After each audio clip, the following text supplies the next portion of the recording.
Yay. Aloha and welcome to Wisdom Dialogues with Hope Johnson. Streaming live from Hawaiian Paradise Park on the beautiful big island of Hawaii. Yay. Oh my goodness.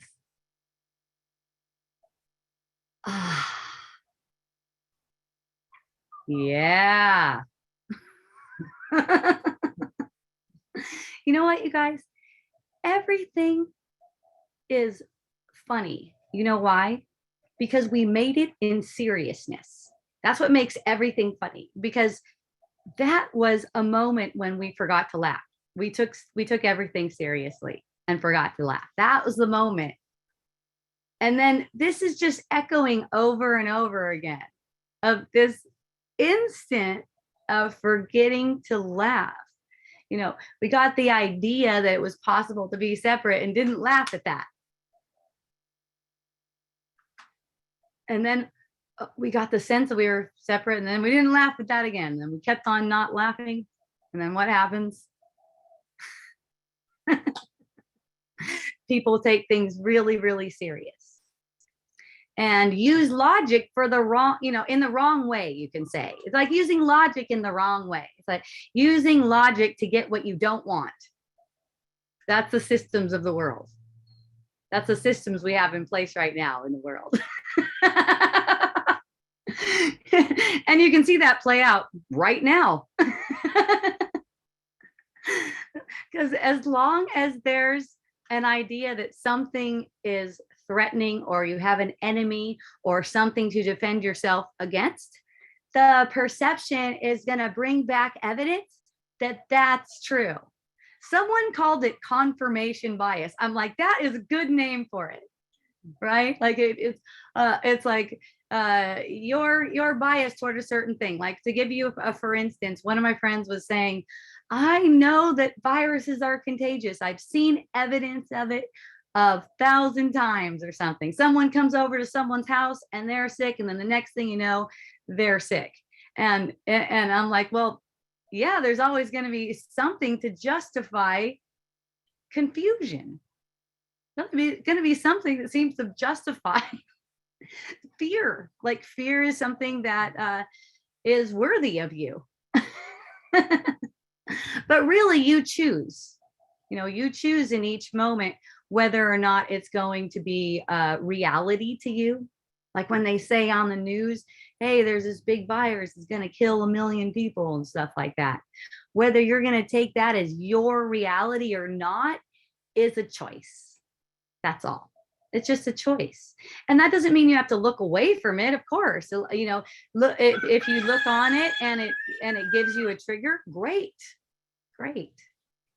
That's always an opportunity. So it doesn't matter what's being projected, reflected back to you, but it's how you are with it, what choice you make in the midst of it. Okay.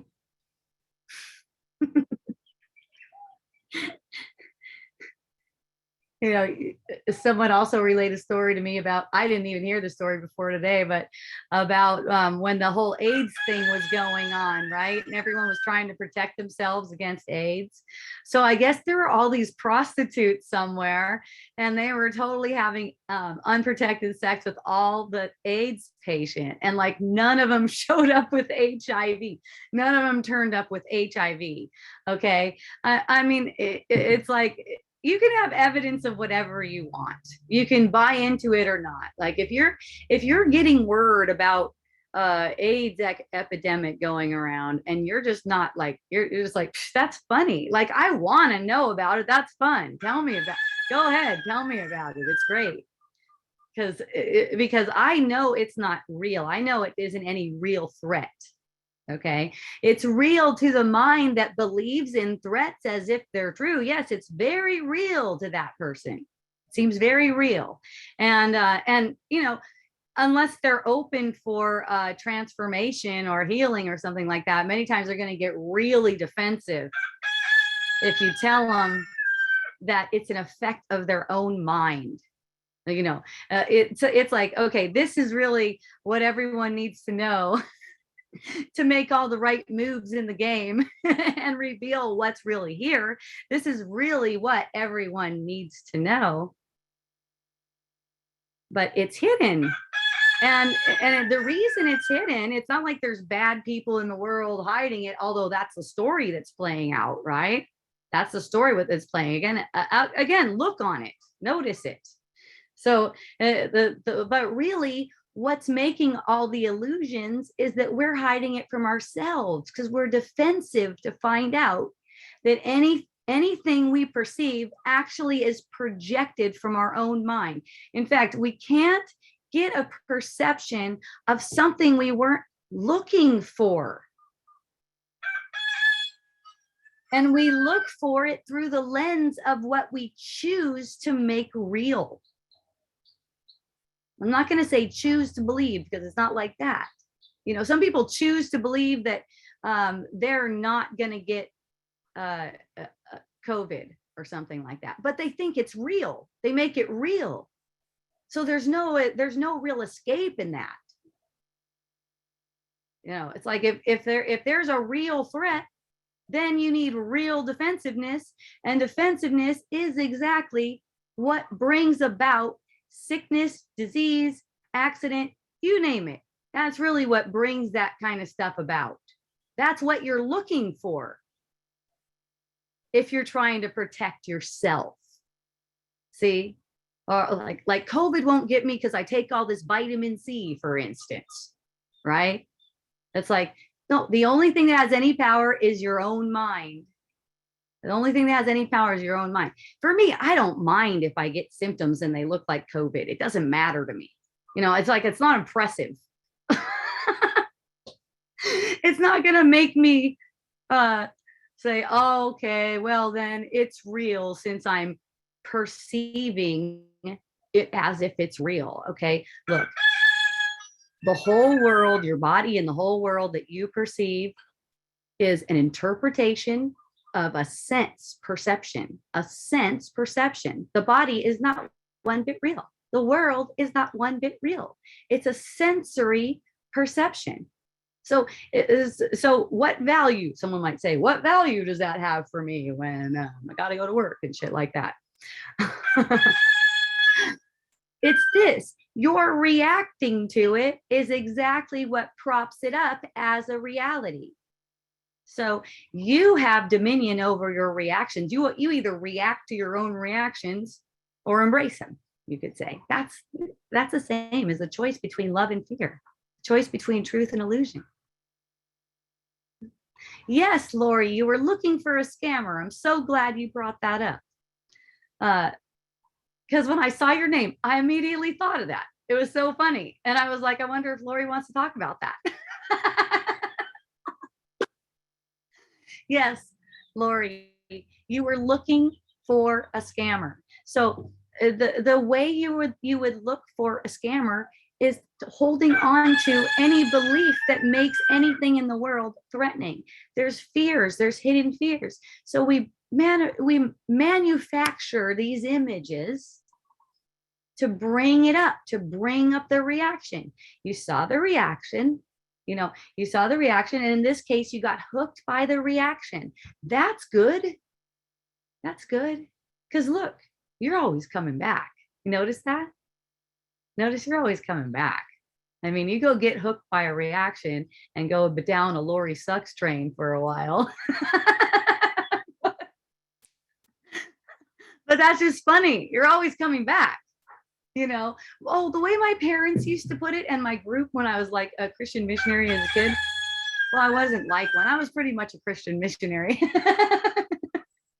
The way they would talk about it is once you're saved, meaning to them, once you accept Jesus into your heart, okay, the prayer goes like this: Jesus, come into my heart, forgive me for all my sins, and let me have eternal life. If you believe in that prayer, it's like you have a helmet of salvation on your head and it can't be removed. So it doesn't matter what kind of trail you take, where you travel, what you do, you're coming back. And guess what? You're coming back with gifts. You're coming back with all kinds of gifts. Look at you. Look at you now. See?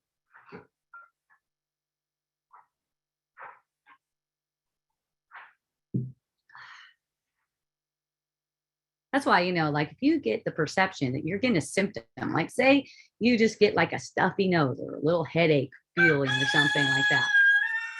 I'll be back to you in a second, Lori. You get a stuffy nose or headache or something like that. You get the, your body's not really capable of being sick. So in that moment, when you're projecting that first symptom, opening up to, I'm making this up, something around those lines, you get to feel it. You got to feel it. It's like, I'm making this up, or let's see, what else? This is a projection of guilt. Let me see it. Okay, it's a guilty concept, projecting. Okay, you know why there's fear? Because there's guilt. So guilt demands punishment, then you got fear. All right. So underlying the fear is guilt. Want me to say it again? Okay. Guilt demands punishment. So there's fear of punishment. Fear demands a manifestation. Okay.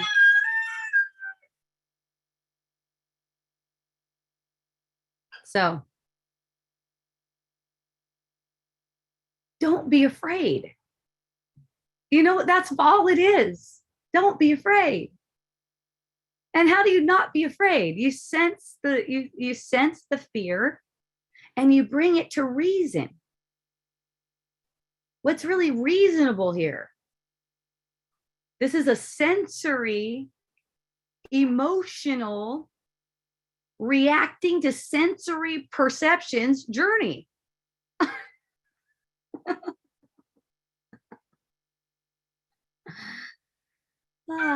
Lori says she doesn't see the gifts. Not yet. Not yet. You know why? Doubt.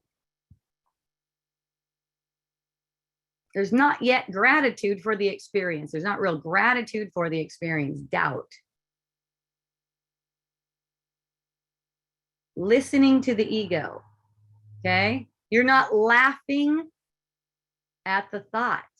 You're not laughing at the ego. The ego isn't even real. You propped it up to do this shit.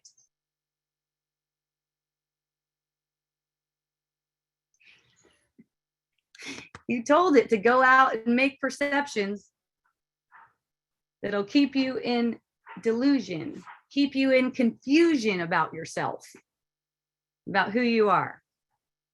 See? You will see the gifts. There's no doubt about that. It's a matter of you being willing to receive the gifts rather than leaning to your own understanding, which is really the ego's understanding that you gave to it. So yeah, it's your own understanding. It's bullshit. Every one of those thoughts is bullshit. Okay, nothing happened, remember?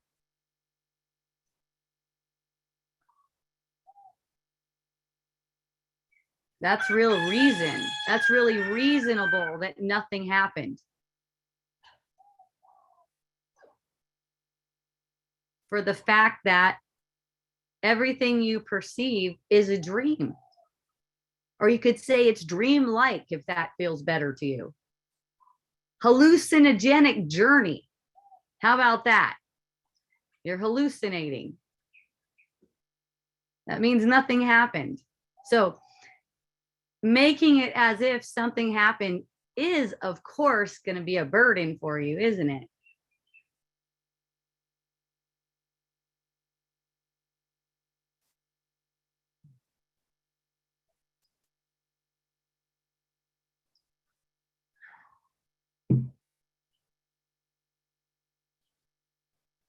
Every movement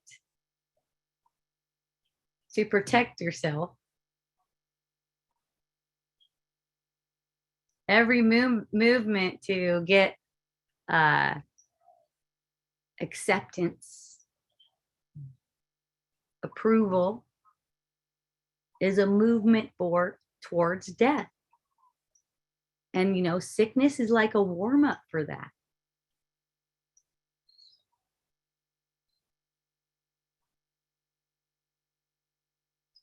It's like to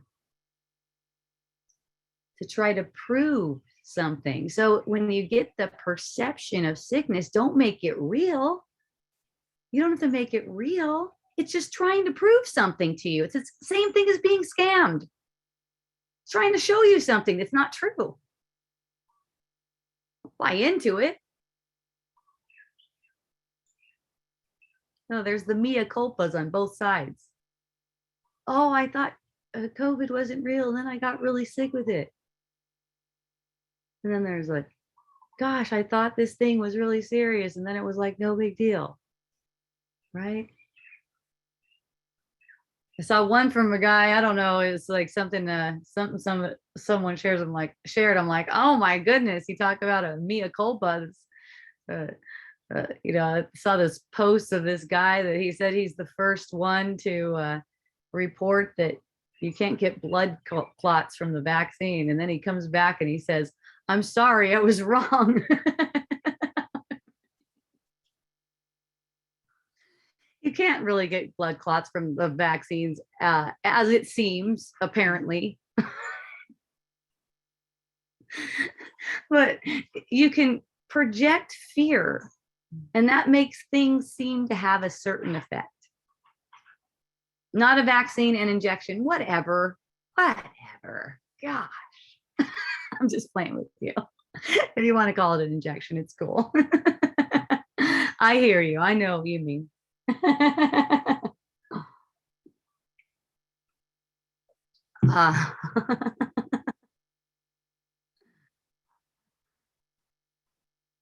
You know, I have friends who have apparently taken the injection. Yeah. I need a list of the words that are taboo so I could just put them right here by my computer and I could be accepted by everyone.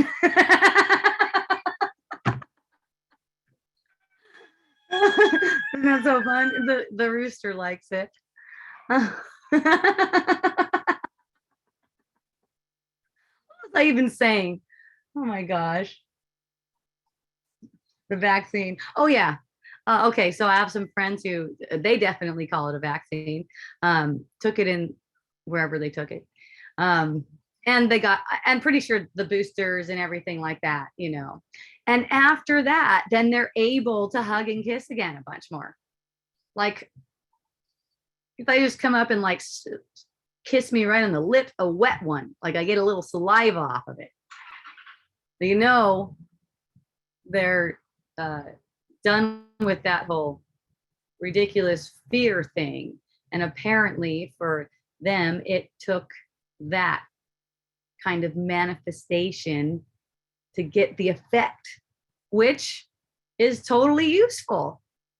You know, all magic tricks are fine. That's like a magic trick. It's like, oh my goodness, I feel afraid. And then if I do that, then I won't feel afraid.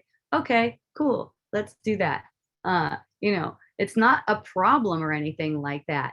And you know, the thing is that their hearts are so pure. They don't even, you know, I could say they probably don't even believe they ever got a vaccine because they're just like, nothing happens. It's like a pure loving heart, and whatever anyone seems to be doing is awesome.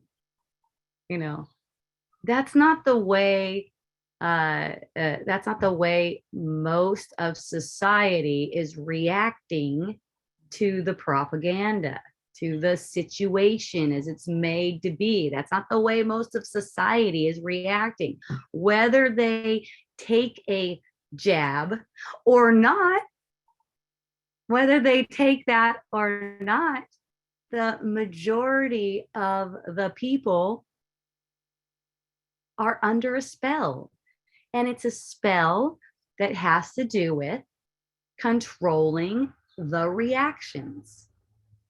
Okay. As long as people are reacting in fear, there's disease and death.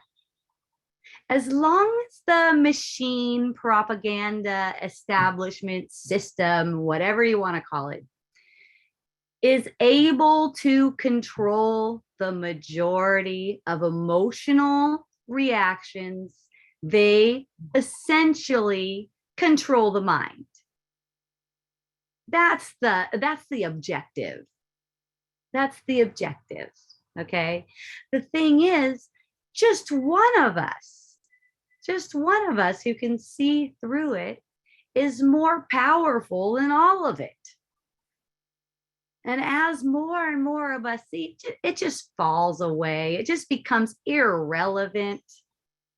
It's not reasonable. It's not logical. It doesn't make any sense anymore. We're moving on. It's not a fight at all. It's just like, we're moving on. We're moving on to greener pastures. Yes, it's all bullshit. Thank you. Thank you, Brahma. I appreciate your input always. I love you. uh, Jerry. Jerry's gonna see me in 15 days for a wet one. Yeah, Jerry. I would say you're one of the wettest ones. That's fun. I think he goes like this first. I think he's just all right, Jerry. He's like, yum. That's so funny. You know, some people are saying maybe I'm immune because we're transferring germs between each other. Oh my God. I posted some social media fun. I posted something on Facebook about, I love to hear your ideas of why I haven't experienced any flu-like symptoms since the beginning of this Satandemic, even though I kiss more than 50 people every week usually, and don't follow any of those mandates. And the answers I got were so much fun. I loved it. There's maybe you kissing so many people, you're transferring all this information, all these viruses, and it's building your immunity. Okay. Or maybe, here's one. This person believes in the germ theory and told me that maybe it's because kissing doesn't really transfer COVID, but you have to be in a closed room breathing with them. That's how you do it. And I'm like, oh, I'm glad we worked that one out. So just really fun stuff, just like all different answers. And you know, I put in there that I welcome comedy, and I got all kinds of comedy on that one too. So if you're not familiar, you can find me. Let's see, that was my personal one. Where the heck is that thing? Where do I have that? Let's see. Oh, here we go. Okay, so it's facebook.com, Hope Akea Johnson. ACHAIA is how you spell Akea. Hope Akea Johnson. Okay, or you can look me up, Hope Johnson. Conspiracy germ theories. Yes, that's right. Conspiracy germ theories. They're gonna come out and get you. Funny thing is, apparently the maker of the inventor of that test that everyone's taking, like that dude said that you can detect anything in the world in a human body if you run it enough times. You can detect anything in the world. Is that awesome or what? That is just like so funny. And then he died unexpectedly. Like, can we just be a little more obvious? Would we just be a little bit more obvious about things, because people still aren't seeing it yet. Oh man, this is like ripe for comedy. It's just wonderful. If you can catch an illness from someone, why can't you catch health from anyone? Yeah, exactly. Well, you know what? Actually, the health part, you could say that is contagious, because like what is really health other than mental health, other than sanity, you know? It's like sanity is contagious because it's joyful, and everyone's natural state is joy. And you you have to be in awareness that the world isn't real, though, to remain in a state of joy. Because as soon as you take the world as if it's real, or an object or circumstance in the world as if it's real, it seems to steal your joy. See? So one of my friends, Michelle Melendez, she is a full-on activist here in the Big Island. And she was telling me about how she's going to go in, and she probably went in today. Is it Monday? Yeah, it's Monday. She was going to go into one of the local stores here, Island Naturals, and go and get involved with the police, like call the police, make a police report and stuff like that, because they're not going to let her in without a mask. So that's the plan and everything. So she told me about that, and I said, hey, you know what?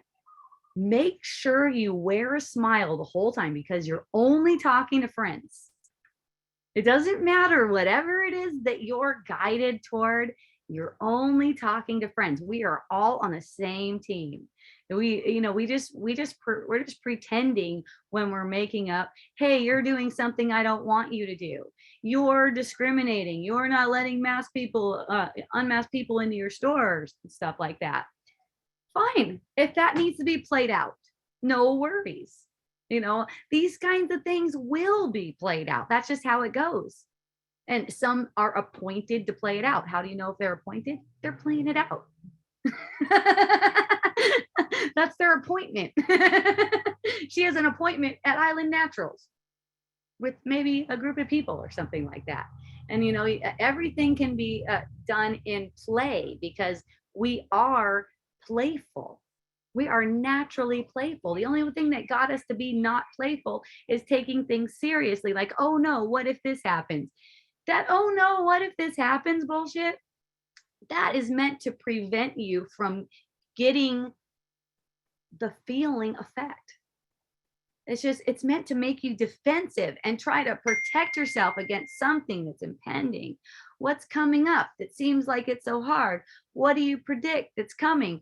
Feel it now. Embrace it right here and now. And get excited about what's coming, because no matter what it is, you are building, you could say you're building your awareness. You're expanding your awareness and allowing yourself to know your power and use your power. So whatever is coming, it's going to be super exciting. So it's not like you have to say, oh no, don't think that thought. Try to believe something else. No, it's like whatever is coming, it's like, it's okay. The ego will throw out all kinds of fears.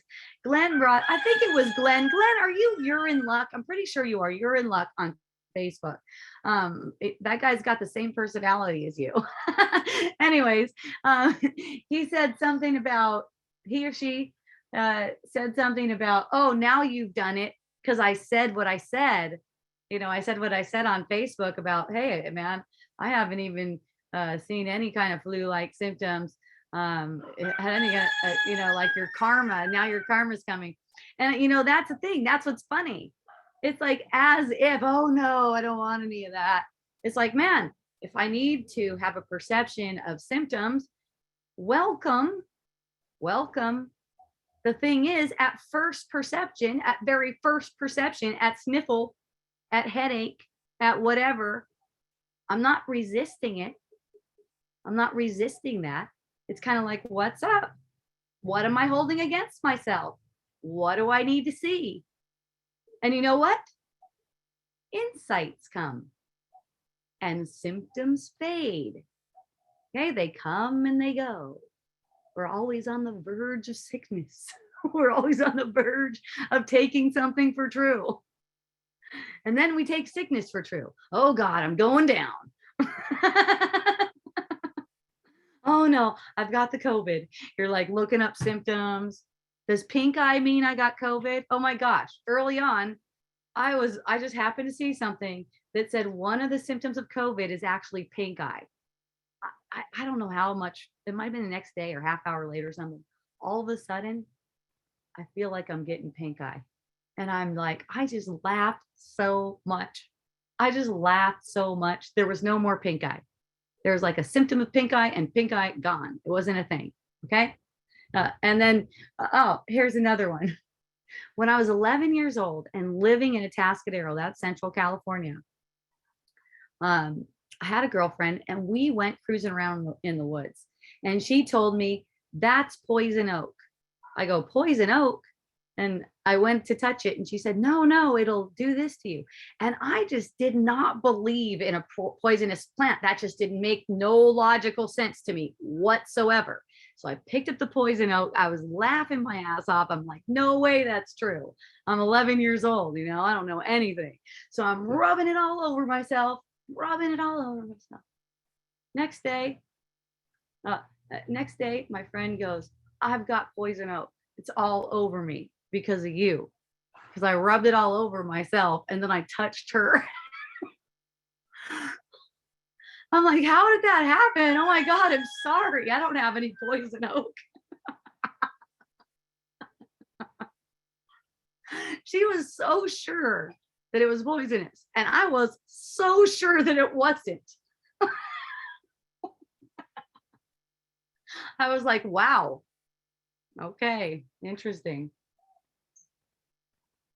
Of course, you know, the way I was raised, I wasn't conditioned like a normal person by that time. I wasn't conditioned by your normal society members. We called them systemites. Yeah, we call them systemites because they were trained by the system. And you know, what I'm seeing now is that's trained to react a certain way to things by the system, which I was born into this thing. So I wasn't conditioned that way to believe in things like that. Okay. I was conditioned later on to start believing in things like that. I like conditioned myself. I wanted to experience being a systemite. And I did. It was awesome. It's fun to see where it goes. Yes, Jerry, it is most certainly a comedy. How could it be anything else? Given it was based on an instant where we forgot to laugh. It can only be a comedy. Can only be a comedy. People trip out sometimes when I say stuff like that. I was telling one of my friends that everything that seems to happen to you comes from you. And all of a sudden this look came over his face and he goes, you can't tell me that if you walk over there right now and you get raped, that you did that to yourself. And I go, there is no thing but the mind. The mind is doing everything. You can make any scenario you want. You can make it as gruesome, as grotesque as you want. But the mind is making all perceptions. The mind is making them all. So then he goes, well, I'll tell you what, if I saw one of my sisters getting raped over there, I would go over there, and I may not be a big guy, but I would make sure that I got in there and I did what I could to stop it. And I said, yes, that also doesn't happen. It's only imagined. You don't even have a choice in it. See? It's not a matter, the way the ego takes these things, it's like it's a matter of what you should or shouldn't do, as if you have a choice in it. You don't. That all the action is in the observation. You just go back to that. All the action, like if you have a question about what you should do or what's spiritually correct or something like that, go back to all the action is in the observation. Okay, that's what happens. ITN. What the heck, Lori? I have no idea what you're saying. Oh, Glenn, that is you. You're in luck. So urine, URIN. Apparently he's one of those guys that drinks his own urine. It's all the rage right now. Everyone's doing it. It's fun. You know, I love all this kind of stuff. And yeah, I've tried drinking urine before. I think I shared that with you guys before. Um, after a couple weeks, I was like, okay, that's enough of that. Um, but you know, here's the thing about these different things that seem to be panacea, right? They're so good. They help you so much. They do everything for you. This will pass. This will pass. Everything that seems to be good for you turns out to be bad for you. Isn't that so fun? Yay. You can see that shit playing out like on the you know, on the propaganda machine stuff. I mean, you know, I've been taking these things in for a lot of decades now, and I was around when eggs were really bad for you, and then they got good for you again. Okay, you know that medical medium dude who has people drinking a bunch of celery juice, right? So people drink all this celery juice, and then they're like, oh, this is the best. This is the only way. It's the way. It's the way. It's the way. And then all of a sudden, you come to find out it's got like all these things to protect itself against bugs, and like those in massive quantities, like turn out not good for you.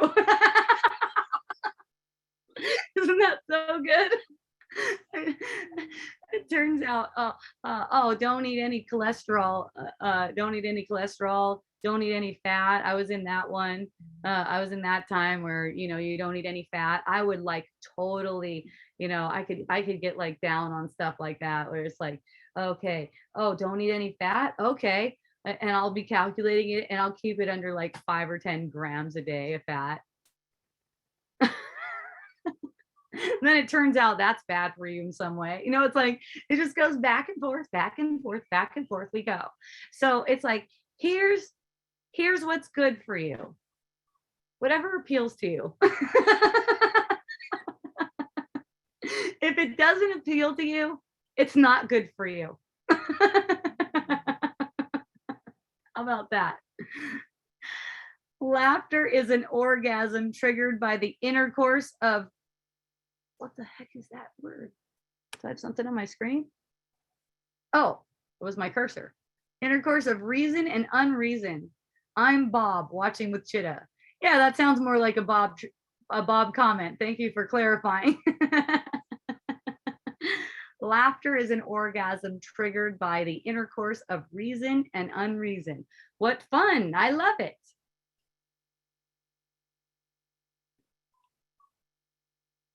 Yes, laughter. Yay. Aloha, Junior. Thank you for joining. Okay. I don't know if I have new people on here or not, but if anyone wants to talk to me, you can raise your hand. You can also type to me. Lots of people are typing to me already, so that's awesome. Oh, I'm going to check one more thing. My Q&A. Okay. Yay. So, oh, Pleiadians, aliens, all that kind of stuff. All good. You know, it's like, what are you using it for? Because all the, you know, all your mission really is, it doesn't matter what you want to believe or anything like that, it's all good. But you know, it's like we're all having a hallucination. Okay, we wanted to protect the world. The whole thing isn't real, so add some Pleiadians to it, fine. You know, just add some more stuff, it's cool. Add some more beings, add some more stuff. It's not gonna, you know, it's just the way you use it. If you use it for unforgiveness, then it's different. Like if you're trying to convince someone that Pleiadians are real and they're getting mad at you and you're in a conflict situation, then you're using it to make conflict. Okay, so it's all in a matter of how you're using it. It doesn't really matter. It's not a thing is, are they real or unreal? Like it's all unreal. These images of bodies are unreal. You could say humans are unreal. But we seem to have a common perception in that we all get perceptions of humans. We don't all get perceptions of Pleiadians. And, you know, whatever communication is fruitful whatever way you're going to interact with a being or anything like that, that's what makes it awesome. If they seem like they're threatening, just wrap love around it. Some people tell me that they open up these beings and now they're threatening them, and it's like they don't have power to do that though, because you made them up too. It's funny how we bring back these illusions to show us what's going on beneath the surface. Why does the opposite experience have to come? Because it's a polarized experience. And it's all based on polar opposites, because reality has no opposite. So it's the opposite of reality. It's full of opposites. If I apparently feel relief and peace when I spend more time in nature, why would I receive the opposite? Well, the relief and peace that you attribute to being in nature is going to bring about an opposite kind experience. If you attribute tension and stress to being around concrete and buildings and stuff like that, then those opposites are playing back and forth. That's all. When you allow more peace, like say when you get the thought that you need nature to have peace, you need to be in nature to have peace, a thought like that, let yourself get released from it, because you need nothing. That's all. That's what resolves the opposites. Okay. That's what resolves it. It's like take in all the nature that is given to you, but you don't have any power over what is going to be what's going to be your circumstances in the world, because the circumstances are given you for awakening your mind. So you don't have any power over it. So why make it a thing? Why make that thought real, as if you get the relief and peace from going to nature? It's not true. That's your projection. It's as if you need that. It's just a trick to make you think that you need something in the world that you don't already have within yourself. Empty fullness. Hooray. Good one, Glenn. So when you're empty of all this thinking, you're full of bliss. You're full of lightness. You could share it with everyone.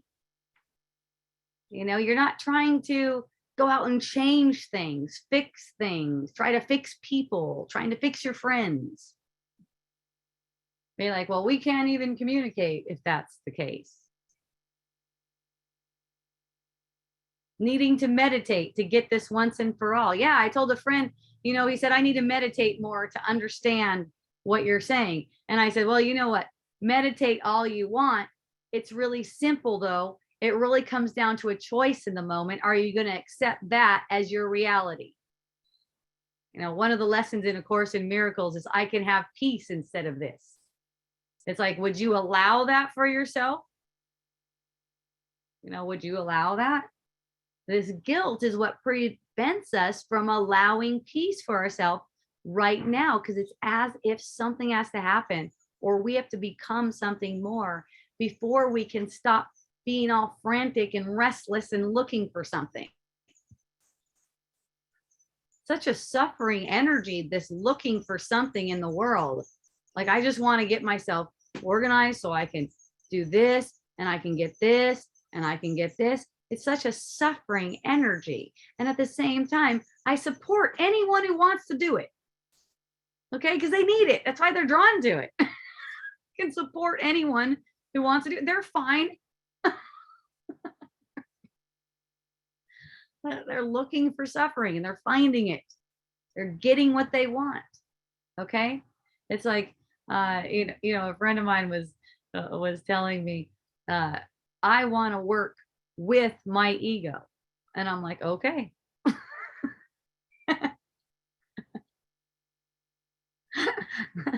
Like, okay, yeah, that's good. I support that.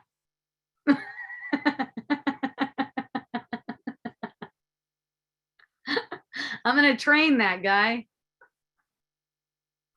And he's going to bring me all the riches of the world. He's going to bring me true love. He's going to bring me everything I ever wished for. Reminds me of the story of Jesus being tempted by the devil. And he went out and he was fasting or something. God, I don't remember all the details. But anyways, the devil was showing him, he was standing way up high on a mountain or a rock or something.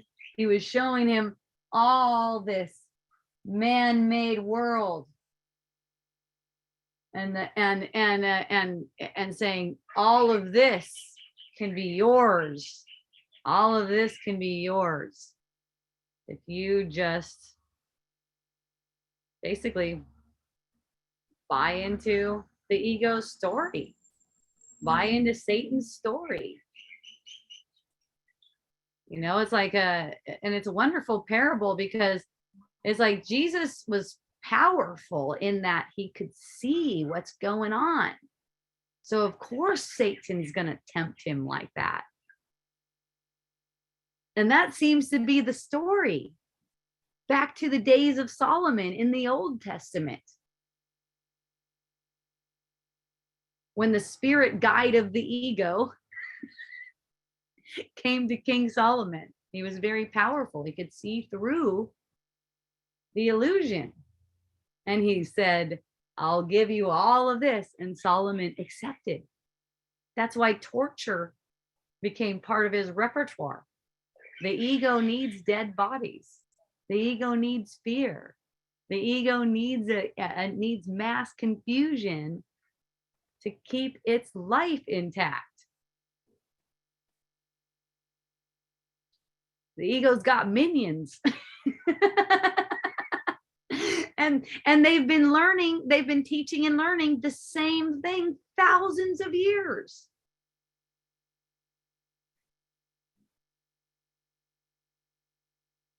Just passing it down. So what's fun is this is the turning of that. This is the ending of that cycle.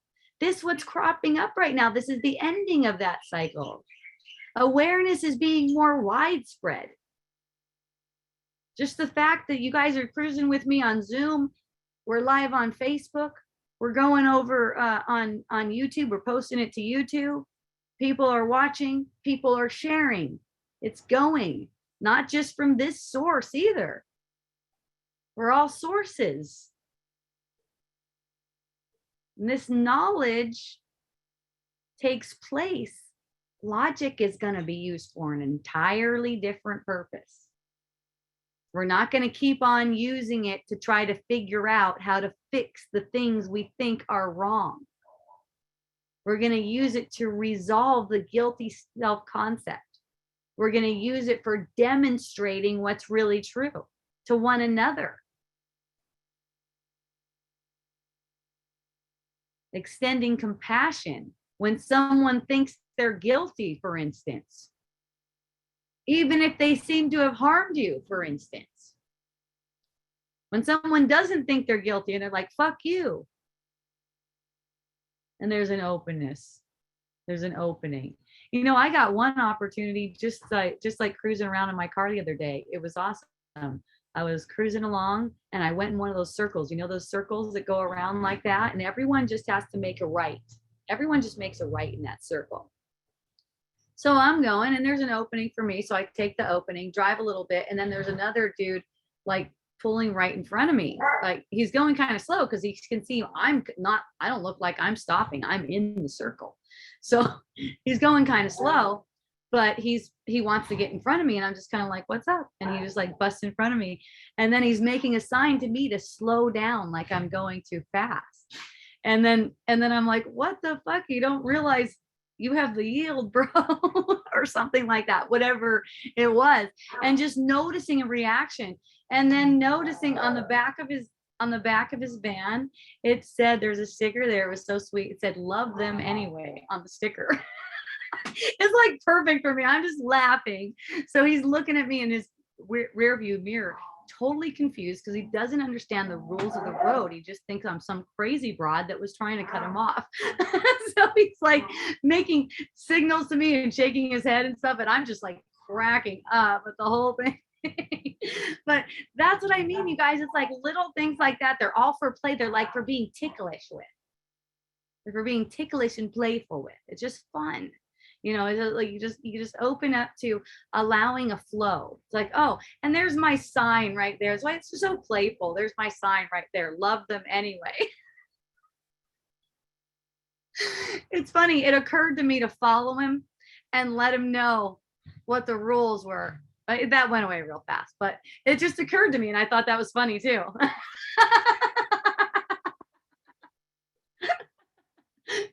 Go pick a fight with a local brother who doesn't know the rules of the road. Just comedy. Needing to meditate to get this one, but there is no time. There's no time to meditate, is what you're saying? I know what you're saying. Pick up hitchhikes too. What fun. You're talking about my share. Yeah, I get busy all week. I have all kinds of fun stuff go down. Yeah, Glenn subscribes to my Telegram page, Awakening with Hope. If you guys want to join it, you can. It's on Telegram. It's called Awakening with Hope. I don't know if you need my phone number to do it, but here, I'll type my phone number in here in case you can't find it or something, and you just like friend me up and go, Hope, add me to your group. Oh, for those of you who are not on Zoom, my phone number is 808-937-8440. Yay. You just turned on a light in my head about something that has happened to me, dealing with the ego. Thank you. Oh, yay, Junior. I love it. I love you. I love your face. I haven't met you yet, but that face and that smile and the things you say, I'm super stoked and grateful that we're connected. Yay. The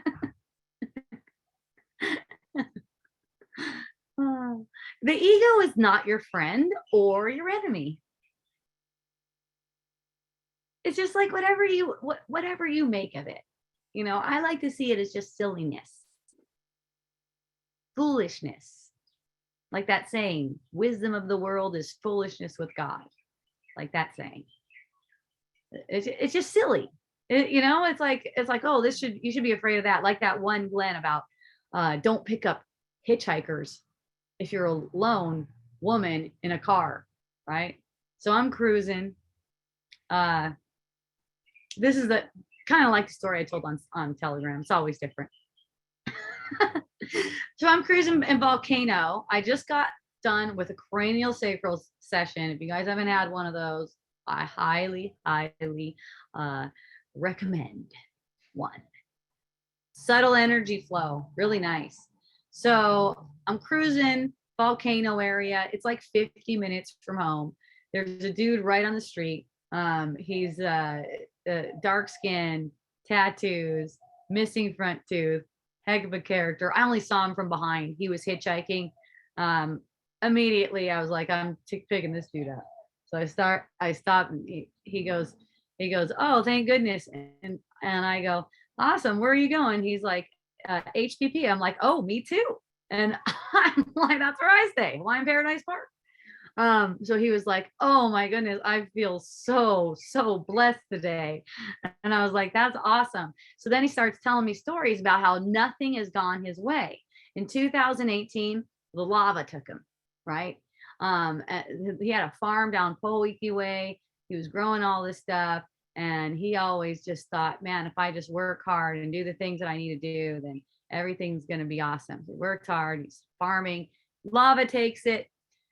He gets insurance money because he had it insured. So he gets the insurance money. He goes and he opens a restaurant with these awesome Hawaiian grinds right in Hilo, across from Cruisin' Coffee, where there's this where he had these unique local Hawaiian dishes. He had put all of his money into it, all of his stuff into it. Then COVID.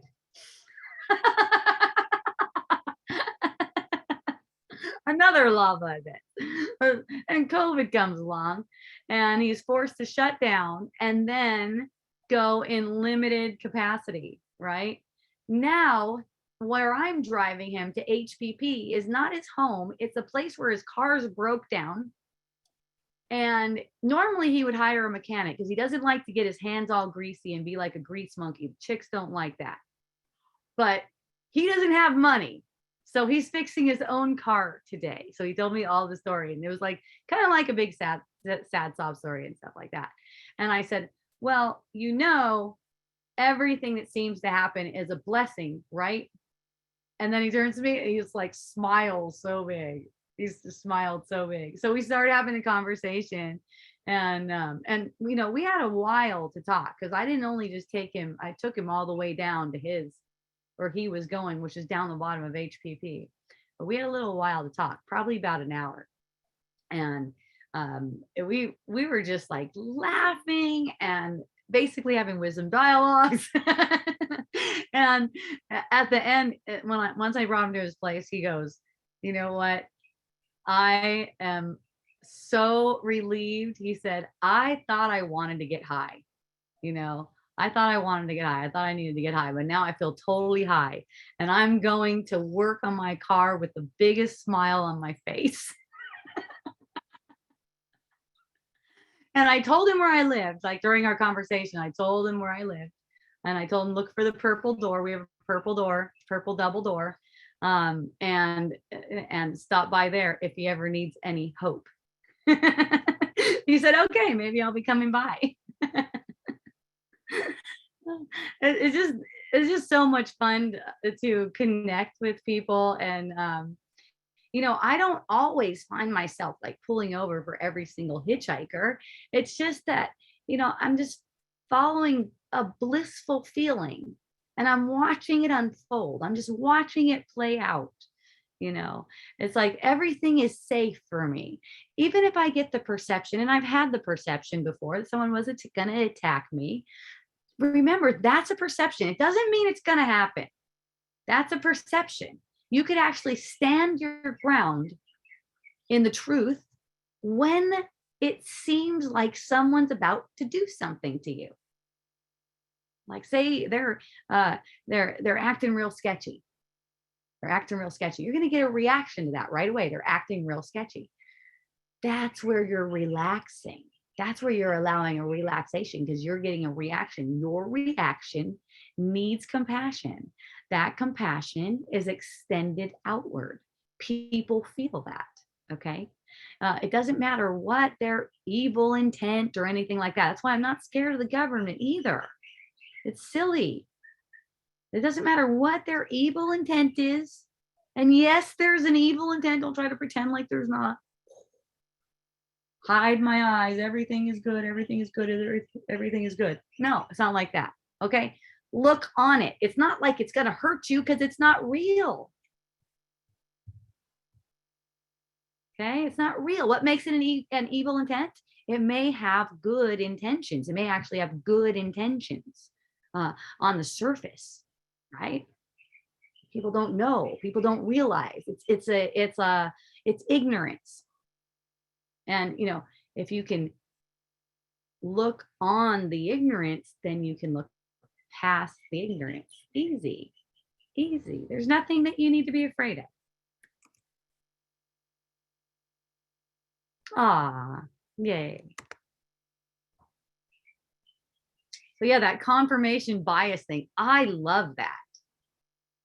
Gosh, okay. Oh, well, you just saw the evidence of exactly what you believe. So that doesn't prove anything. Yeah, exactly. That's my point.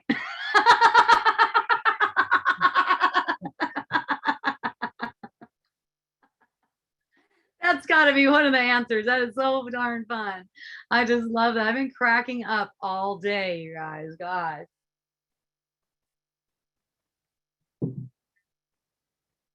I don't post on my personal page every day because I know it tends to get a lot of action, especially if I say something like that. But then when I do set myself up for a lot of action, I like to engage in the action. It's fucking fun, right? So it's just been like a really comical day. So much fun. One guy in particular, it wasn't even on mine, it was something else. There was something about revering women, that it's good to revere women. Okay. This is another thing I posted to my Telegram today. So if you didn't see this, I posted to Telegram. I post a lot of stuff to Telegram because I don't need that much activity, but I have a lot to share. On Telegram, there's not any way to put a like or comment or anything like that. You just read, meditate, whatever you want to do, flip it off, whatever. It's just, it is what it is. So that's a fun place. But I got really inspired about something today when someone talked about revering women, and there's this drive to make women kind of like blame women. There's this drive to blame women for things. And here's how I see it playing out. I'm not saying like it's this like Me Too thing or anything like that. It's more like I have an upset feeling. Women are cunts. All women are cunts. In fact, one of the people who read the post commented on the post and said, this post is terrible. We should revere women. It's like men have to revere women, even though many of them are cunts.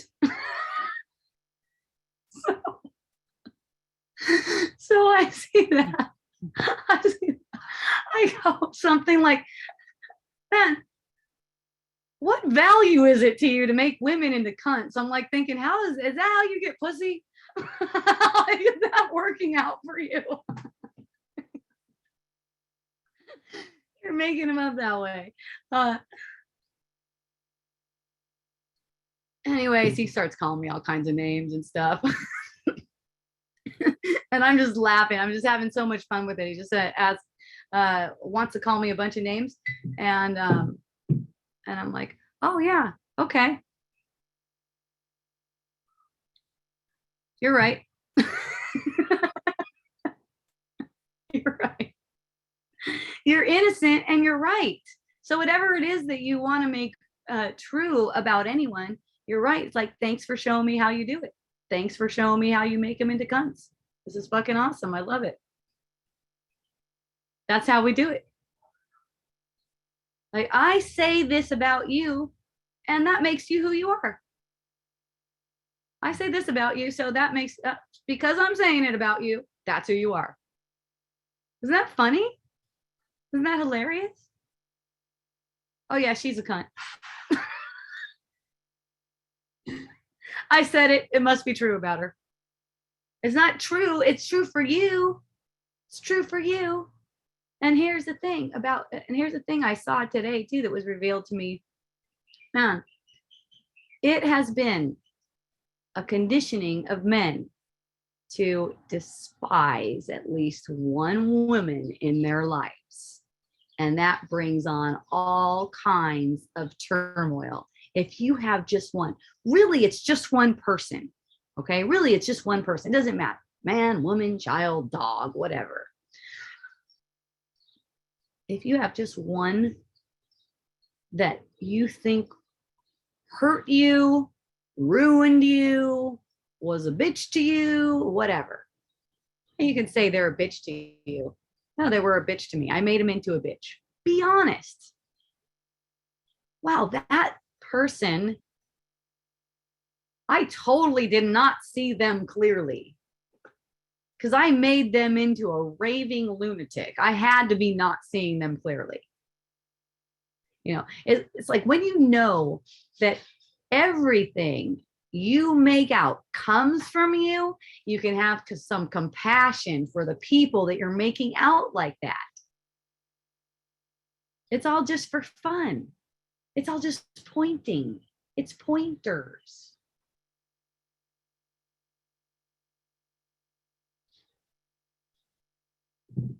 I don't know. I love it when I'm called to ruffle people's feathers. Once in a while. Well, no, not once in a while. It's like, it's all in love though. Because it's just like, hey, look, brother, sister, you're making your suffering. Look, I'm pointing out to you. You're making your suffering. Oh no, I remember. He came back and he said something like, no, I forgot again.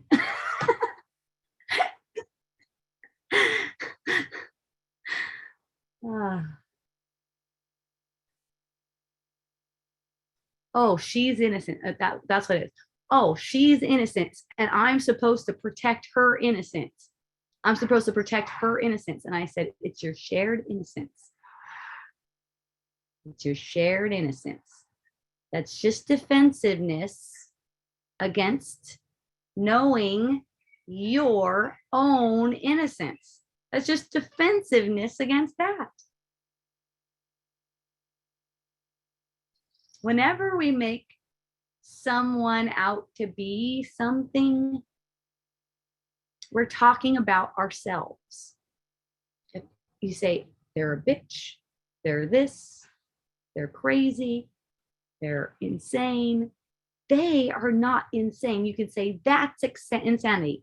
That expression, whatever it is, okay, that's the insane expression. Whatever it is that looks like insanity, it's an insane, it's like an explosion of insanity, just exploded out of the mind, and it's not personal. The insanity isn't personal. It's not really tied to that person, like that person's insane. And all we're ever doing when we're talking to ourselves, when we're talking to ourselves. It's like, what? You're gonna blame them for being cunts? Really? You're gonna blame the women for being cunts? How is that serving you? How is that helping you be peaceful? How is that helping you be prosperous, for instance? How is it helping you be more loving and peaceful? Yes, my husband is me. I love it. I see it as soon as you post. The awakening with hope. Oh, good. You just get a notification right away. Wonderful. Wonderful. You know what occurs a lot? I'll get inspired by someone posting stuff around Facebook or something like that, and I'll make, all of a sudden there will be a transmission on a comment. There'll be a big old transmission on a comment, and I'll just take that comment and put it over to Telegram too, so share it somewhere else. Noticing that it was a powerful transmission. So yeah, thank you for following me there. How would they know what that type of person would do? Yeah, exactly. If they weren't looking for a cunt, they wouldn't find one. They find an innocent girl. They find an innocent woman struggling with their own negative self-concept, false self-concept. It's a false self-concept. They'd be struggling with their own false self-concept. And the masculine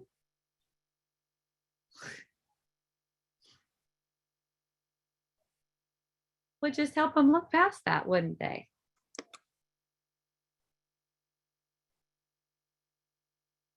I don't know. Maybe that's the feminine. Who gives a shit? We're both. We're all both. Although we kind of manifest in this way, like we have the genitals to prove that they're separate. They're not separate though. None of the opposites are separate. That's just an opposite. It's another opposite. Separate. It looks separate, but it's not. They're polarities, but they're connected. Okay. They're polarities, but they're part of the same thing. So it's not like an us against them or out, mentality. Like men, you gotta. But I am talking to you men. It's like if you want to get more love, this is it. you want to get more love from women. Don't decide with that thought that says she's a cunt. Don't decide with it. It's a funny thought. It's a funny thought. It's giving you to laugh. No, this is my sister.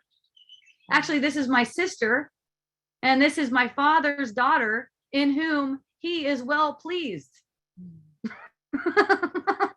You're just laughing at the ego thought that she's a cunt. Silly. It's silly. And it hurts your mind. Okay, it hurts your mind. That's the thing. And when I get the perception of that, there's a restlessness that arises in me, which I love about myself. And then I have something to say about it. Isn't that fun? Just for laughs. It doesn't do anything. Just for laughs. Just to play out that restlessness somehow.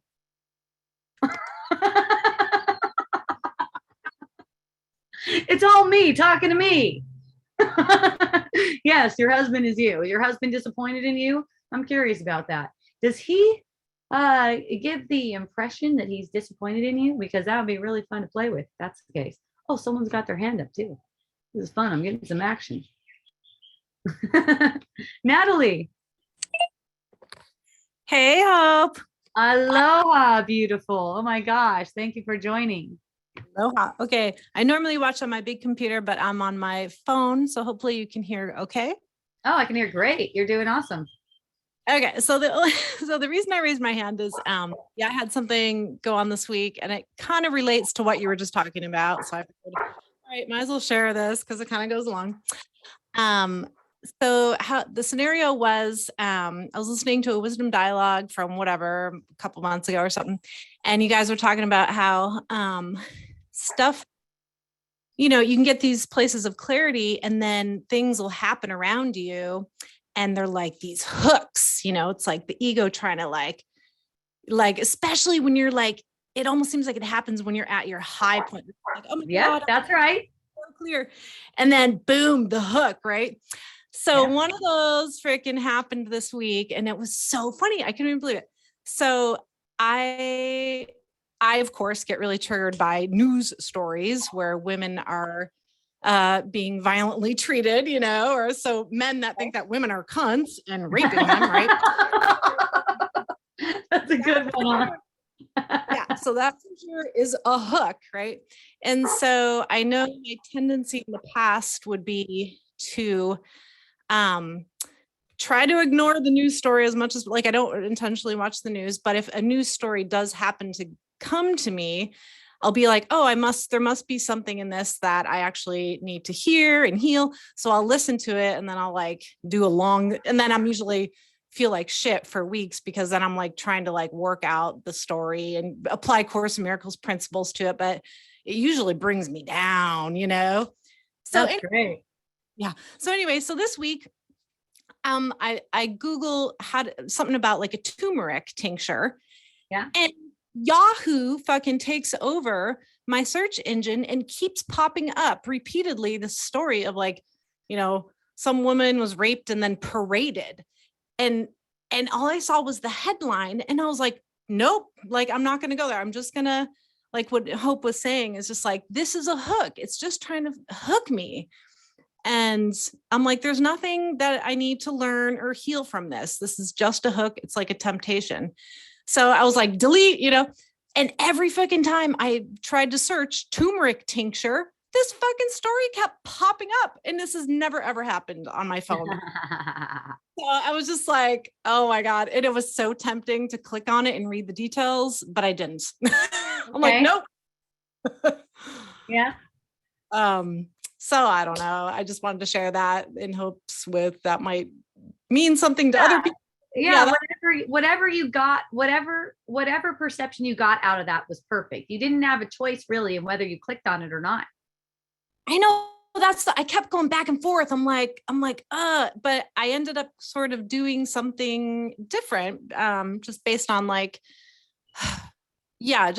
I think I'll just go the easy route and just instantly forgive it and move on. And so that was kind of huge for me, I guess, or just trying out some different stuff.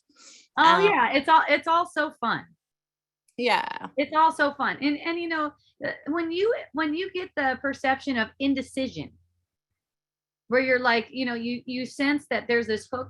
Do I want to tap on it? Do I not want to tap on it? Laugh at that because indecision is completely fucking meaningless. There's no choice. Okay. Yeah. And then you'll forget all about the story because that's really funny. You're in indecision for no reason. Yeah. Oh my gosh. Yeah. Yeah, I've wasted a lot of time seemingly in indecisions over the years. So yeah, at this point, I'm just like, dude, I'm going for the relief, Yeah. Can Is you it imagine? I mean, impossible? I'm going for that. just no indecision burdens you again, because just because you know that it is indecision and it's meaningless. Yeah. So you're laughing anytime indecision arises. It's just nothingness. Yes. Yeah. So that's a game changer for me. And so yeah, I'm getting way better at it. It's really cool to see all these opportunities to practice it. And yeah, I just want to say thank you so much. Much love. Yeah. Thank you too. I really appreciate it. Aloha. I appreciate you. Bye.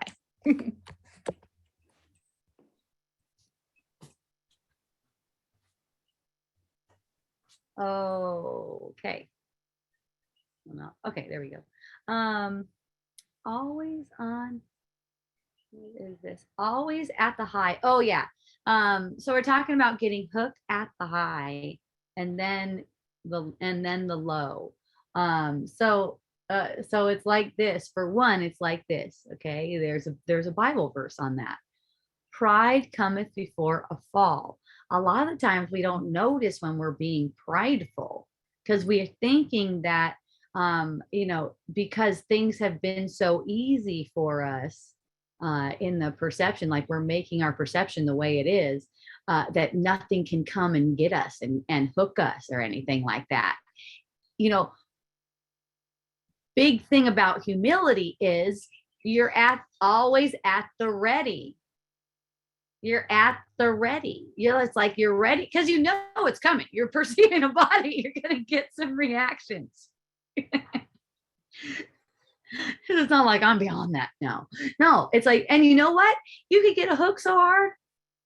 You go way back down and it doesn't matter. It's not like it's a bad thing because you're popping back up from before where you were before that. Anyways, it doesn't matter.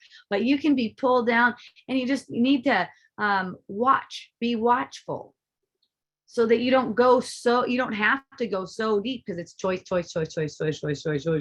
like that. You just make choices really fast, especially when you get a trigger. You make these choices really fast. The ego is like running around really fast. Gotta get it. But yeah, that's why it's like it seems like you got knocked down, you got knocked off of something, It's like the ultimate protection comes from willingness to have any perception. Just have any perception. That sense of being on high and then getting knocked down. That's like this resistance to a trigger. You don't have to resist the trigger. Triggers are awesome. Triggers are for laughing. They're meant to be more ticklish. On the day I have a wonderful meditation and I feel all peaceful, it's funny when I get triggered and blow up. Yeah, that's the best. Okay, I got my meditation in. All right. It's like the Christian. All right, I went to church. Now I can just cut everyone off when I'm driving around with my fish in the back of the car. That was a common sight when I lived in Orange County. Man, it was like you're driving around whenever church was getting out, right? And then there was like a lot of church people on the road, and they had those fishes, like that church fish on the back of the car. And you look down, sure enough, you get cut off on the road, look down, sure enough, it's a fish symbol. Apparently I wanted to see that a bunch. That was my experience in Orange County.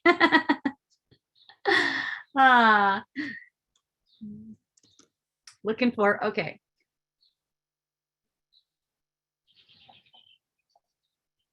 I have something weird happening on the computer. Okay, not too weird.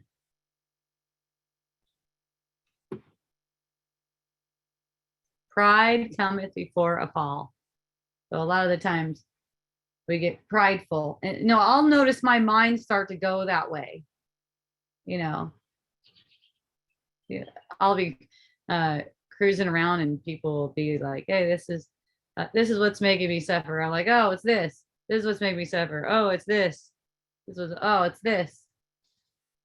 And then it's like the sense like, gosh, I just know the answer to everything. And then it's like, take a breath, calm down. It's not in me like that. It's not like that. It's an allowance, and the channel has to remain open for it to keep on flowing like that. And I get shown right away when the channel is getting pinched off. I could tell. I could sense a difference in the energy frequency. It'll just be a difference. It'll be like a drop. It'll be like inspire, and there'll be like a drop, and that's how I'll notice. And so I'm not following the things down so much. It's not like it's not that easy for me to get hooked, because I recognize the hooks, because I'm aware of the feelings. And that has to, you have to remain in humility for that. And that has to be, and that has to do with allowing everything to be your teacher, for one. So when I find myself, talking to someone like that, hey, what are you doing? Making all these women cunts? How's that really serving you? I'm actually open to learn. Even though it seems like I'm teaching, I'm also manifesting a guy who's saying this. So no matter what I seem to be saying on the surface, I have to be focused on, okay, what am I here for? I'm here to learn. Okay, I'm here to learn. And that's the only way I can teach anything, is if I'm open to learn. So that means, I'm not going to get taken if I am in that humility, I am in that willingness to learn.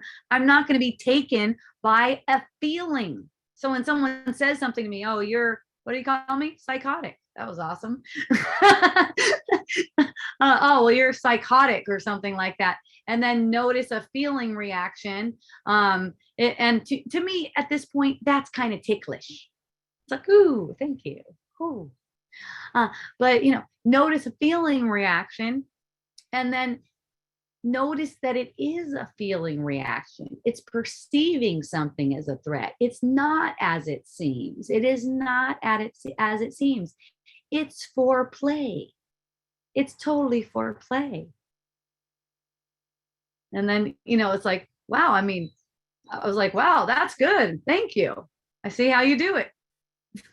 Thanks for showing me how you do it. That's awesome. It's fun. I learned something. It inspires me. I get inspired by the things that everyone says, not just some people. It's inspired by the things that people say. And when it manifests as something, it's not even going to be in my awareness unless it's not like something that has a lesson or something that I can share, or something valuable, where there's a possibility for maximal healing. That's all that's going to register with me. So that's what's going to register. So I get excited and I feel so grateful, and they're so cute, and everyone's so cute, no matter what they're saying, even if they're calling me names.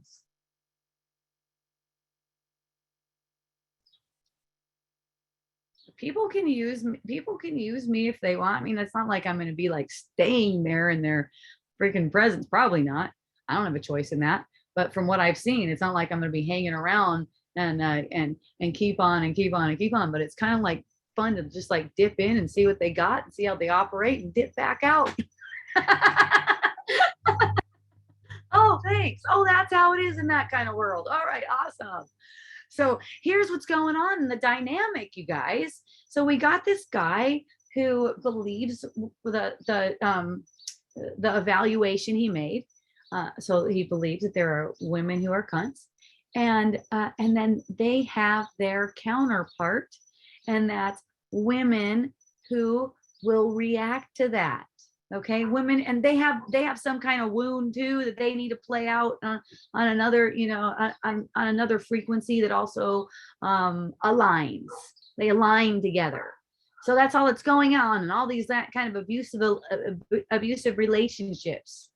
What you'd call dysfunctional relationships. It only takes one. I don't care how dysfunctional you think your relationship is. You could have the worst fucking relationship ever. Okay. You could be thinking that your partner is stealing your happiness every day and you wish that they would just die, for instance. Okay. Because if they died, then your life would be way easier. Maybe you have an insurance policy, or maybe, whatever the story is. Okay. Let's say that's the case. Okay. You got the worst. You can't even look at them. When you think of them, you think of harming them. Let's say that's your relationship. Okay. That's where you're going with it. In that case, it only takes one of you. It only takes one of you to recognize that you are seeing what you wanted to see. You're seeing the evidence of what you were looking for. That evidence of what you were looking for. That's how you know that's what you were looking for. Feel that. Feel that. And have compassion for the person who's playing it out for you. They're playing that out for you. And, if they're playing that out with you, kind of like ongoing like that, you guys are resonating together and your minds are attracting each other. That's why you perceive each other as being together with each other, because you have amazing opportunity in that. You have a lot of opportunity in that. You don't need to get out of the relationship. You don't have a choice in that. If you need to get out of the relationship, you'll find yourself getting out of the relationship. That's just the way it goes. But while you're perceiving the person, look at the gift. Whatever you make of them is what you wanted, what you were looking for. You can only find what you're looking for in another person. So what you're looking for. Notice, and you're going to find out why you're looking for that. If you'll notice the feeling, notice what it feels like to make someone out like that. You're making them out like that. Oh, one thing that guy said too is don't try to manipulate me like that. I can't make you act like anything, because I told him, if you want me to be this and this, I think he called me psychotic. Yeah, psychotic and something else. That's fine with me. I love it.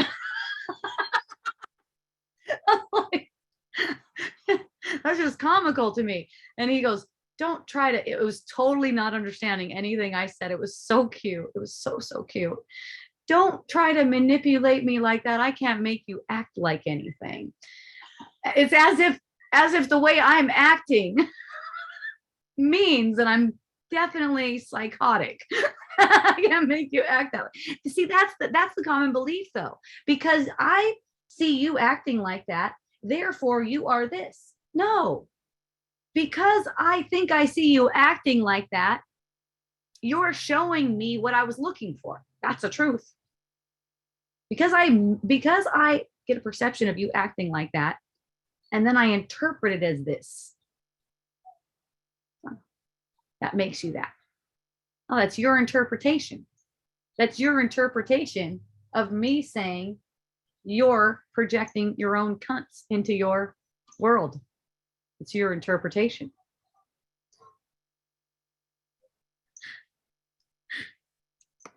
But you see the relief when it's just like, oh, if you just let that go. Okay, Lori, my love, your husband, this is really fun. I'm really happy you're telling me that. Okay, you said, I perceive that. Like your husband is like holding that scamming thing against you. Good. That's perfect. That's because you're holding it against yourself. Your husband has to keep on reflecting it back to you. So you get to work with that. You get to play with that. That is so fun. I've had these kinds of experience before where I've perceived my husband being mad at me about something. And then there's a sense like my husband is attacking me over something that I did or didn't do, for instance. I am getting a perception of what I was looking for, because within my mind, even though I couldn't see it on the surface, I was holding some judgment against myself about that thing that I got a perception of myself doing. Okay. So when your husband makes any kind of comment about you getting scammed and losing all that money and stuff like that. Sit quietly with what you feel. And when I say sit quietly, that doesn't mean you can't speak. You're not capable of speaking. You might hear yourself speak. Think you hear yourself speak. But at the same time, let your mind be quiet and notice how you feel. That's the reaction that you've trained yourself toward. This reacting has becoming your new reality now. This reacting to, oh my God, I ruined it for my family. I ruined it for us. Right? I know that one. It's a good one. It's a good hook. I ruined it for our family. Yeah, good. Yeah, I think you know. I think you know my story too, don't you? Yep. Kind of the same. Kind of the same. Okay. My husband said, hey, why don't you get some insurance? I didn't get the insurance and the lava came. Same. See? This is asking for forgiveness within yourself. You're forgiving the perception that it's even coming from him. It's coming from you. You're making it up. So then whatever he's projecting onto you, you can just kind of like field that. It's like you can be the compassion. That's not a comfortable feeling, thinking that your wife ruined everything. It's not a comfortable feeling for him. You can't feel him while you're caught up in your own drama story. Really, he's asking for compassion in your name. He's asking for compassion. So it's like feel. And then you guys start to share the experience together. Just feel it. Well, Lori, if you hadn't gotten scammed, then we would be able to do this, wouldn't we? Feel the reaction. Feel the reaction to that. Yes, I guess that's true. What fun. I guess we didn't need that experience because everything comes together to good for those who love the Lord. There's another Bible verse. Yeah, if you love the Lord, then you keep the Lord's will, right? With it, which is innocence. It's just innocence.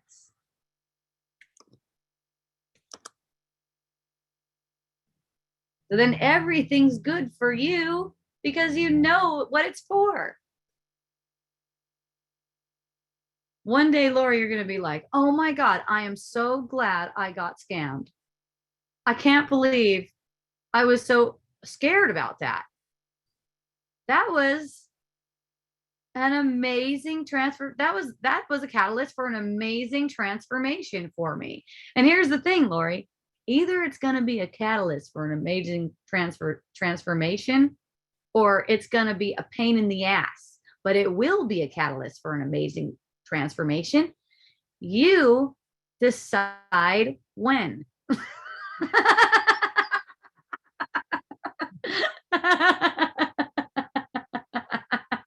Now, aren't you excited for the next time your husband alludes to you being a fucking moron?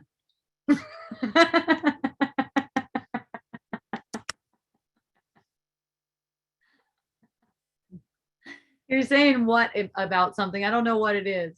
You decide when. Yes, that's right. You decide when. So you're going to keep on getting those opportunities where your husband is going to trigger you. Be really stoked about that. Eager even. It's one of the things I like, throwback from Abraham Hicks. Sometimes I like to make fun of how cheesy they are and stuff like that. But man, in everything, there is a lesson. I got so many lessons from that, you guys. Even the book, The Secret, like even cheesier, right? And it doesn't matter. It could be anything.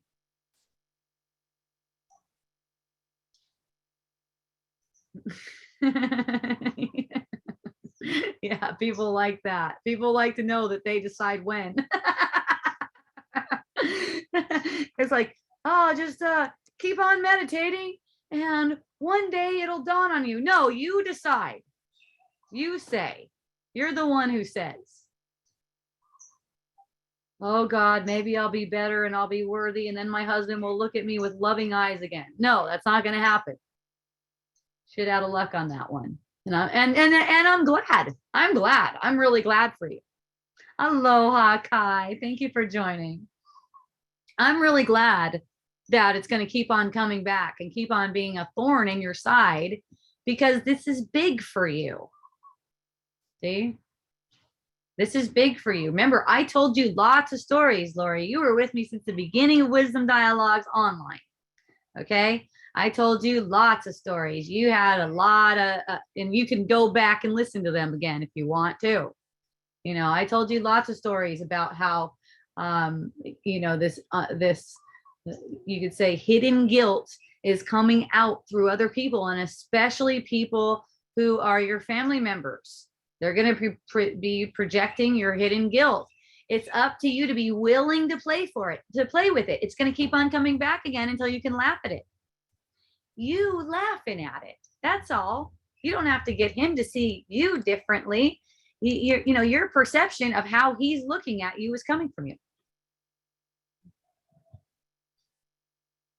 It's bringing back the evidence of what you made real for yourself. You know, underneath, Lori, there's this sense, oh God, Lori, you are such a fucking loser.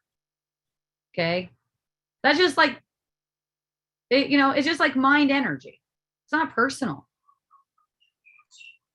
But you hear it in this kind of voice. Oh my God, Lori, you are a fucking idiot. Okay? And that's playing out.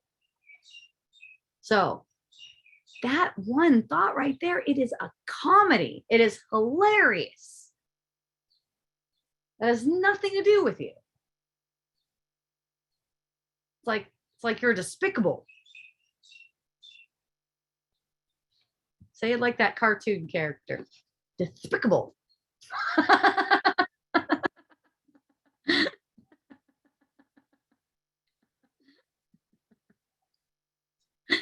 It is cute. It is really cute.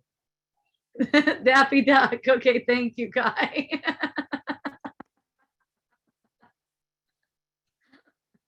You ruined everything. You really made money seem real for your family after you got scammed and ruined your whole retirement. That's some good stories.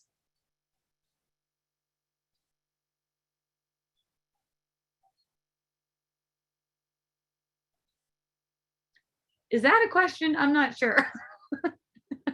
There's a should in there. Should we just talk? Should you and your husband talk? Is that what you're asking me?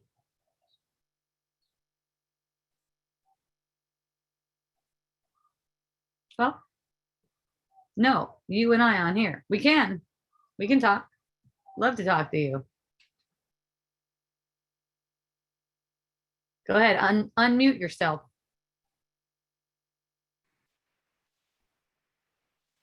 You got it? Oh yeah, there we are. Okay. Oh my gosh. I know. It feels strange because I even went down a road that hope has steered me wrong. Awesome. I love to do that. I'm seeing how funny to go down that road, and what you keep for shame is what's hurting, what's waking you up. Yeah. That's because it's fucking painful. I know. I know. But that pain is kind of like operating all the time at a lower, like kind of beneath the surface. Yes. And so now it's just totally apparent for you. Yes. And like it took you on this little trip and everything, and you're coming back from that trip. I sense you're coming back from that trip. It feels There's like it. like all this doubt and stuff along the way. Oh my God, there's fear because of the high. There's fear. I don't want to go high like that again because there's a crash that I fucking can't stand. Well, you don't have to go high like that again. It'll never be like that again. Oh, it won't. No, it won't never be like that again. This Yeah. changes everything. Oh, Yeah, you're gonna be more middle path about it. okay. Okay, because you know it's like there's this excitement, kind of like this an elementary with an elementary understanding still, right? But we think we understand it better than we do at a certain right, stage, right, right? right. And then we have all these expectations for ourselves. We have all these expectations for life. Yes. Okay. And then we get slapped. Yep. Bam. It'll never be the same quality again. It'll never be the same quality again. You learn from that. You come back from that. See, it's like that fear and that doubt, that high. It's not something that you achieve like that. And what she's talking about is a lighter frequency. Yeah, A definitely. lighter frequency. It's Okay. high. It feels. Yes. It It feels feels high. Yes. blissful. Yes. It's And blissful. and the synchronicities and the being with the animals and sensing what other people are feeling. Mhm. Oh my God, I love it. Yes, it's just that it was dependent on circumstances. That's what you found out. See? So this time you have the benefit of that experience. What do you mean? You have the benefit of the experience knowing that what it's like to be on a high, Yeah. dependent on experience, dependent on outcomes. See, you know that your high was dependent on how your life was going, Right. because when you got the perception of it going a different way, you crashed. Yes. That's all. So now when you notice yourself going high, high, high like that, getting a high vibe like that, that's really a fake high vibe because it's underlined with this sense of dread if something bad happens. See? Well, isn't You're that going to have more grounded, you're going to have a more grounded sense because now you know that you know that it can't depend on how things go. It cannot depend on how things go. If it depends on how things go, you're making an illusion. I'm attached. I'm attached. Yeah. Yeah, that's right. Yeah. That's right. So all these spiritual concepts, they can be really uplifting, and the whole journey is totally helpful. There's nothing wrong with it.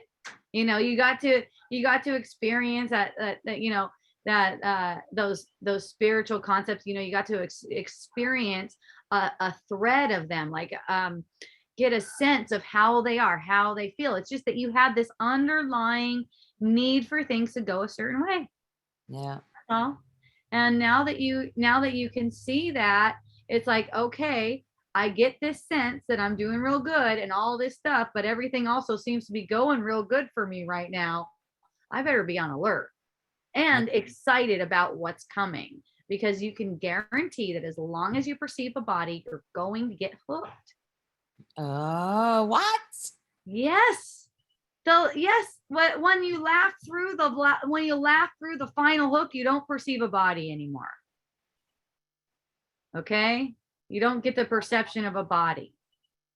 So there's no, oh, I'm safe from hooks. I'm safe from hooks now.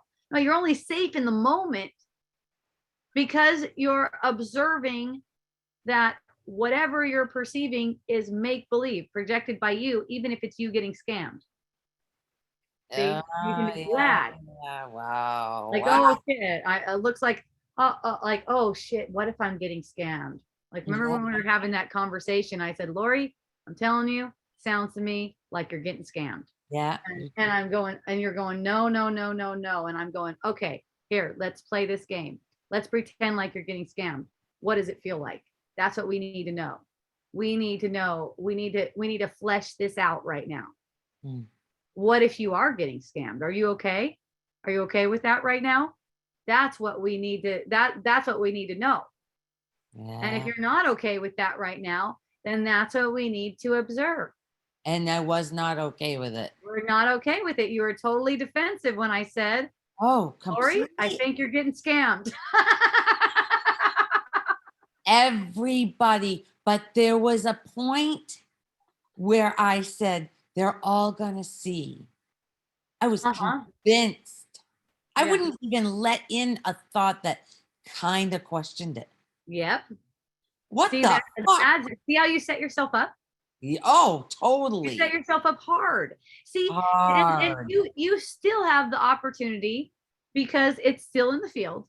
You Yeah. still have the opportunity to really help them see. Like you said, you thought you were going to help them see that this guy is really honest. But how about if you help them see that only love is real? Right? How? Well, it's basically whenever you get the perception, someone brings it up, you get a reaction, anything like that, you just allow yourself to receive the compassion that's yours, that you're worthy of, and you're just going to be demonstrating that Lori is completely off the hook. It's up to you. It's still in the field, obviously. Yeah. People still seem to be harboring those thoughts about what a fucking idiot Lori is. Right? Well, no, Peter, well, maybe my mother. Yeah, and it's like whenever anyone like, okay, let me give you a for instance. When I used to hang out with Tigmonk Yeah. here on the island, right? There was, he was at it with different people. They people were like, who the fuck is this guy coming to the island acting like he's a spiritual guy and stuff like that.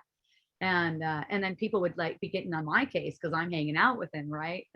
And and then he was gone, and it was kind of, I guess it was kind of like there was a perception like it was proven that he was an idiot to someone, and they said something to me like, oh yeah, you spent all that time hanging out with him or something like that.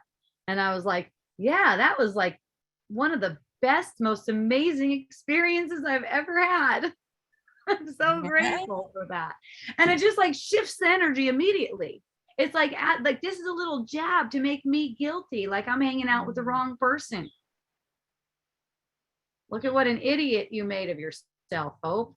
That's basically what the comment is. But it's like as soon as my response came out, because I felt the relief within myself, I immediately recognized what it was, felt the relief within myself, and there was a total turning of the energy. And it was at a social event, and I was like at the beginning of it, and there was no awkwardness for the rest of the time we're hanging out together. Because it's just like, Hope's innocent. There is no question about that. Hope's innocent, and everything she's ever done has been fucking awesome. and by the way, that's the same for everyone. Okay, because I can't just have it for myself. I have to share it. Otherwise, it's not true for me. It's not true for me that Hope is innocent if I'm casting guilt. Right. Okay. And judgment. Yeah. Yeah, you're hard on yourself. You're extra hard on yourself. I've on. heard that my whole life. I've heard that. That you're hard on yourself? Yeah. Oh, well, I'm telling myself that. maybe wake the fuck up about it then.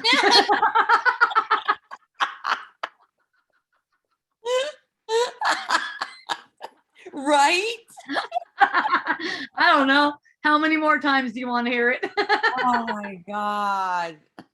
Right? How many more times? Come on, Law. Yeah, Jeez. you know what? Yeah, come on, Law. It's like, it's a total revolution from the way you normally think about yourself. And it's fun. It's exciting. Why is it scary? Because you're doubtful. Because each time it's hurt after wife. Feel it. Yeah, demonstrate that no matter what, Lori seems to have done or is doing in the moment is totally cute and adorable to you. Yeah. So that to see that, you got to see the ridiculousness of those thoughts that say something bad about you, Yeah. something unworthy of you. You got to see the ridiculous. You know how to laugh. Yep, I do. You do. Well, during that whole scamming thing, I laughed. Oh my God, I was always laughing. Everything, I was vibrating so high. It just felt, it was amazing. Yeah. And you've gone through stuff like that before, and there's also this attachment to a certain high, and that's why you wouldn't look at Right. that you're being scammed, You're right. right? So there's an attachment to the certain high, the Oh certain my God. Felt like the whole world imploded when it was in my face. Thank God for I being. bet. Oh my God. And listen, somebody I was with a lot at that time, she actually said to me, "You're headed for a crash." Oh my goodness.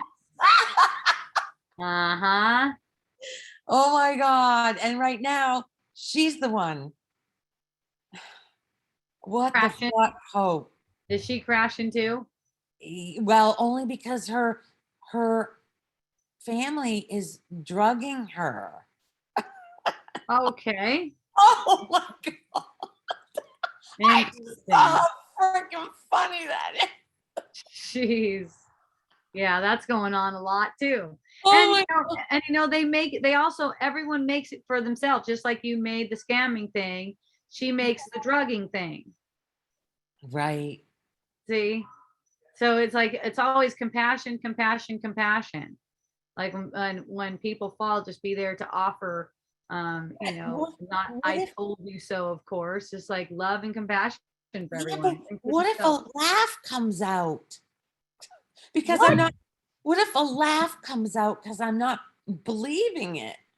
Why are you afraid of that? Why are you afraid of that when you don't have a choice in it? You're right. I'm afraid because these people are, there's a belief, there's a story that they're rich. They're worth more. They're worth more than I am. Can't you just smile at that? I can. I can. But I Yeah. never thought of that before. Yeah, all the different things, people say to me, I just smile at them. Yeah, I had one person this weekend, um, I was sharing something with her and she goes, "Well, I think that's your ego. I think that's your trauma speaking." And I said, "Oh, well, okay, well then we don't need to talk about that anymore." Yeah. Yeah. And I go, "It's not important." Yeah. And she goes, "Are you sure? It seems like it was just really important to you a second ago." And I go, "Yeah, things change fast."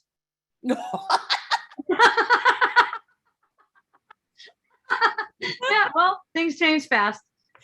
I don't have to be stuck to shit.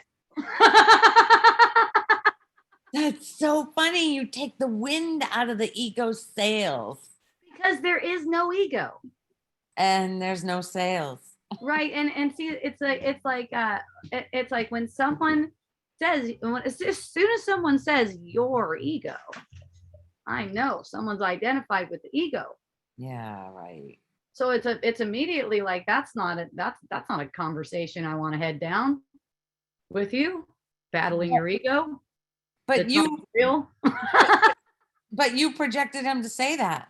Yeah, just to demonstrate. See that? Just to demonstrate what's true. You see? And I don't think so. No. There seems to be a block that something doesn't want me to see that. Yeah, Anne sees it. She gets it. She's pretty excited about it. Can you say it again? What did I say, Anne? Yeah, right. Yeah, I project it so that I can demonstrate what's true. So someone's saying, "Well, I think that's your ego and your trauma speaking." Oh, well, we don't need to talk about that anymore then. It's unimportant. Right. We don't need to do that. That's just demonstrating that nothing's real. Oh, Really demonstrating that nothing's real. Oh, well, it seemed to be important to you a second ago. Oh yeah, things change fast.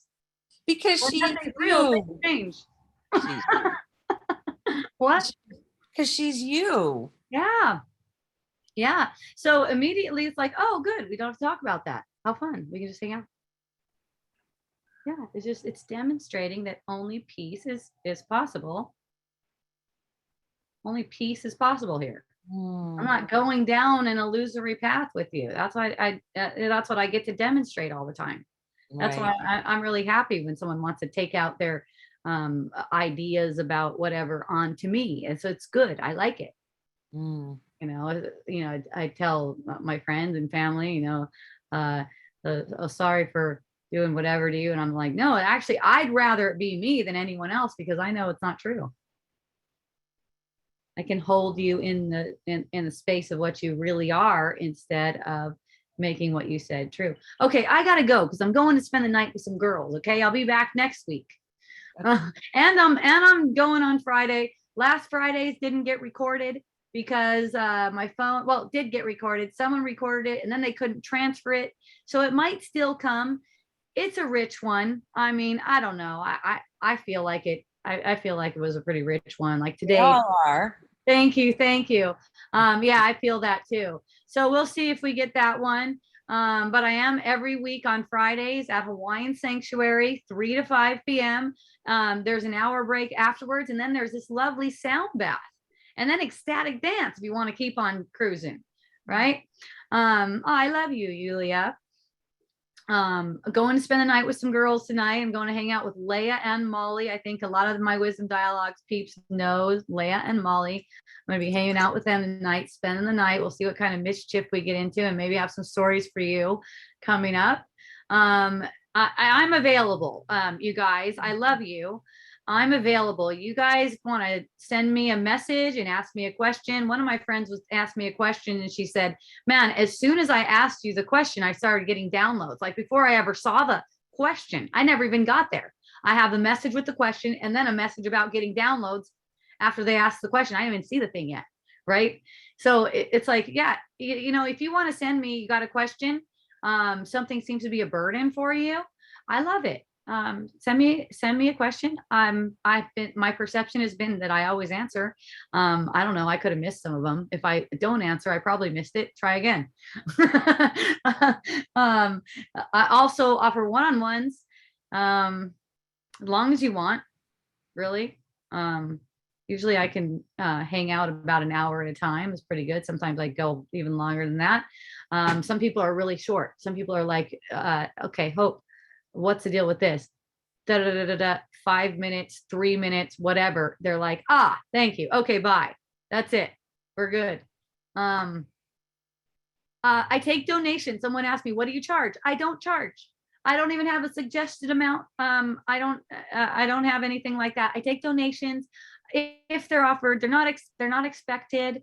And it could be anything. If you want to do monetary donations, you can use PayPal. Go to Hope Johnson at hopejohnson@me.com. Also, you can go to my website, hopejohnson.org. You can find my book there.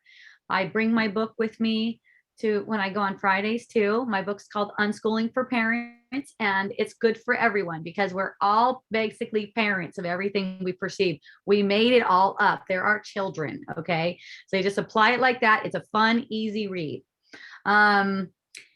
That's about it. I think I plugged the shit out of everything.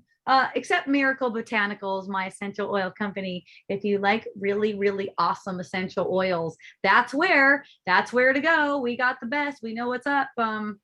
If you want to follow it, you could follow Miracle Botanicals on Instagram.